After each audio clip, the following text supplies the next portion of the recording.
Welcome to Up at Noon. It's E3 and there's no time to make jokes, so let's get to it. You know him as the lead singer of Avenged Sevenfold, and today he's here to tell me all about his new game, Hail to the King, Deathbat. Ladies and gentlemen, put your hands together for M. Shadows.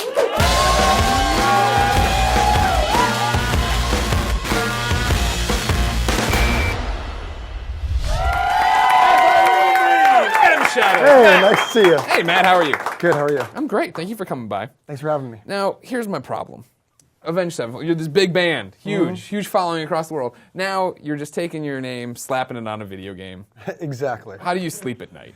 Yeah. Well, you know, we talked about this earlier.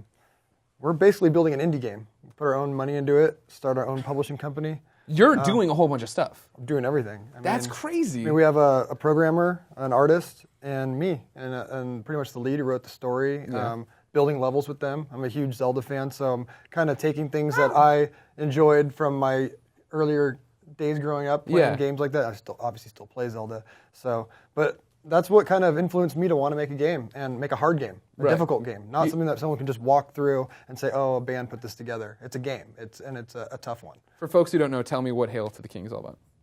Hail to the King is, the original idea was to kind of take people through our discography and like our album covers and turn these into real world, levels and maps and have our Deathbat character kind of fight through those. Sure. But that kind of changed as we started developing the game, and it got deeper and more story-oriented, and we started making a whole backstory to this Deathbat character and these evil gods that created, this planet that wanted to just basically have a wager over if good or evil would come out of it. Sure. And so the Deathbat eventually, I don't want to give away the story, but it's a story-based game where you're playing this character and trying to basically win back your land. So it turned into more than just being, hey, let's walk through some album covers. And now that's kind of like the, what we originally said, but, we did 8 original songs for this, all Castlevania, Super Meat Boy influenced, like with that kind of 8-bit influence to it. Yeah. And also you play Avenged Sevenfold music during boss battles, like music that most people have heard that are fans of the band. And we also have our artists who have been doing things forever, doing special pieces of art in there, art from all of our old albums that no one's ever been released that you find as collectibles in the game. So there's things for fans, but there's also things for gamers. So when is this coming out on PlayStation 4 and PC? It sounds like a huge game. Well, we are running into problems because it is such a big game. Yeah. We're dealing with QA right now, and it doesn't work on a lot of devices. You're mobile, right? I mean, it's mobile, but it's a mini console game, and it's been tough to get it to fit in this spectrum of mobile. But that's what's kind of cool about it. That's what's awesome about it. Everything you're saying, you're bucking a lot of trends here, right? You're first off making the game yourself so it doesn't suck. Yeah. You're throwing around words like Zelda and Super Meat Boy, and you're trying to put it on a platform. You're going for the trifecta here of just f***ed up that isn't normal for people making mobile games. Well, we're probably doing everything wrong. Honestly, you read reports of what works in mobile, and we just don't care. We don't need this game to succeed. We just want it to be fun for people. It's not like we're like, oh, we have to be game developers. We just want to make a great game that we have fun playing, and hopefully people will enjoy it. I don't know if many people want to pick up a mobile device and have a 12-hour experience on that to beat a game. Yeah. I do, but I also have that experience on my Xbox and on my PC. So I don't know if that's going to translate, but maybe when people have long plane flights or have an extremely boring day at school, they'll want to just be on their phone and going through this adventure. So has this, I guess, awakened something inside of you? Did you always think, I want to get into making video games? And then it sounds like this started as like, well, here's something to dip my toe in the water, and now it's a full-fledged, I'm in this to win this. Well, everyone that knows me knows I've been obsessed with games for a long time. Yeah. I never really thought I could make a game until I started, it actually goes further back than that. I wrote a game over 2 summers ago for a AAA game, which was just massive, and I had a meeting with my buddy Mark Lamia, who runs Treyarch, who does the Black Ops games. I told him about my game, and he said, that game would probably cost you $500 million to make. and he's like, unless you're willing to quit your job and quit Avenged Sevenfold and be a lead on a game, he's like, just stay out of it. Like, it's going to be brutal. So, I had some other talks with friends that make games, and all of a sudden I was just like, let's make a mobile game. Let's do it. Yeah. And Matt Newman, one of the artists on our project, was like, yeah, let's, I want to be involved in this. Let's do it. So we just started making it from the ground up, and now, it was supposed to be 6 months to make, and now we're 2 years later. Because and 3 of us have just been in there, going crazy. And shout out to Mike, who's doing our... what up, Mike? Yeah, job. Mike's doing our programming. The guy has already killed himself 3 times, Whoa, at this point. that's hard. It's He pretty keeps respawning, though. It's pretty depressing, dude. He's like, beyond suicide at this point. But it's been 2 years, that we've been working on a mobile game. So it better be good, right? So, I mean, are you going to jump right back into another one, you think? We really want to do part 2. And we want to do it on consoles. Because right now we're seeing all the limitations. Yeah. And so there's all these things we really want to do that we had to cut out of the game. Yeah. So we're at the threshold of what mobile can handle, I think.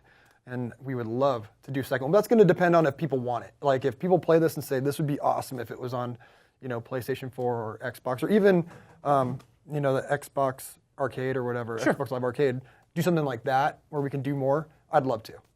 All right, well, you're here. Hit him up, Xbox. Come on. I know a guy there named Nate. He'll try to help you. Okay, Nate. All right. Yeah. That's just Yeah, just go to Microsoft and can ask you call for Nate. their customer line? And say, I'm going to talk to Nate. Hey, hello, I was wondering if I could talk to Nate. All right, that's great. Are you still making music, or has this game taken over everything? Honestly, obviously we're making music, but being on tour has actually given me a lot of time to work on the game because I get builds sent to me every day.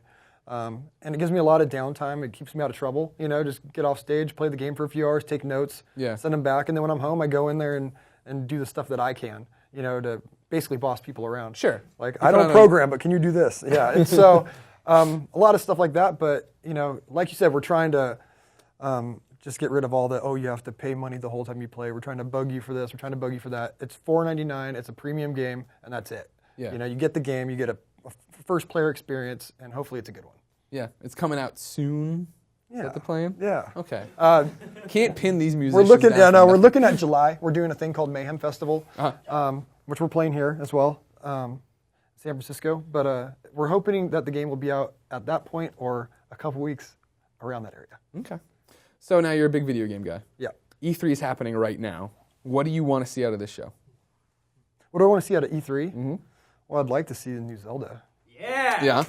I mean, we talked about that earlier, but that's one game that I continually buy Nintendo products for. Right. I'll buy the 3DS. The only reason I buy it is for that. And of course, I play other things that come out on there. I'll play like the Mario Karts and all the old school stuff that I've stuck with. But if it wasn't for Zelda, I probably wouldn't buy those consoles. But Zelda to me is, I bought it the day it came out, waiting for Zelda 2 years down the line. So that's what I hope to see, But if it's not ready at the same time, I just want it to be right when it comes out. I just want it to be the right game when it comes out, and hopefully they don't cut any corners. You talked about Super Meat Boy. You're talking about Zelda. You're talking about your own game, not holding people's hands. I mean, are you only drawn to really these old school sensibility games? You know what I mean? That are like really pounded. A little bit. Like I think of like some of these games nowadays that they seem like blockbuster movies, and they just tell you where to go. There's no life system. You just keep dying, and that's okay. Yeah. I'm not really into that. I like there to be consequence. I like things to be hard. And I like to figure things out. I don't like seeing in the corner where I should go next and a little thing on the map showing me I have to go here. Yeah. I don't like that. And so for me, when I see games like that, I don't play them. I just like playing games that they let me go into a world and you have to figure it out. You have to talk to NPCs. You have to like listen to what they're saying and maybe figure things out because they're not going to give it to you right away. That's the kind of game I like to play, and that's why we're making a game like this. Sure. But I respect all games. It's just sounds like you don't respect those other games. Sounds like you don't respect those at all. Sometimes they seem like blockbuster movies, and that's just not my vibe on a game. Now you say that, but of course you've been doing songs for the Call of Duty stuff there. Those are the blockbuster video games. That's true. And I've never been like a huge advocate of the single player Call of Duty games. I play to be online with my friends, my clan.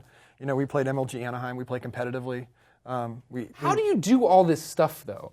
Oh, I just have this show and I'm mediocre at it, but you're really good at music and making this game and playing games. Well, the first-person shooter stuff I started with Bond, obviously, back in the day. 007. And then I went into Halo and went into Call of Duty and Battlefield. But for me, on tour, I bring a whole rig out. I go right into the internet every day in the arena that we're at, and I play video games. I'll go to the gym, and then I come and play video games. And to me, like my friends are all online, we play all night, and it's great. So it's easy to get good if you have tons of hours of just sitting there waiting for a show. If you only have to work for an hour and a half, 2 hours a night. Yeah, exactly. I have 2 hours I have to be serious, and then like for the rest of the time, you're just sitting back there. It's either boredom or play games with your friends. Yeah.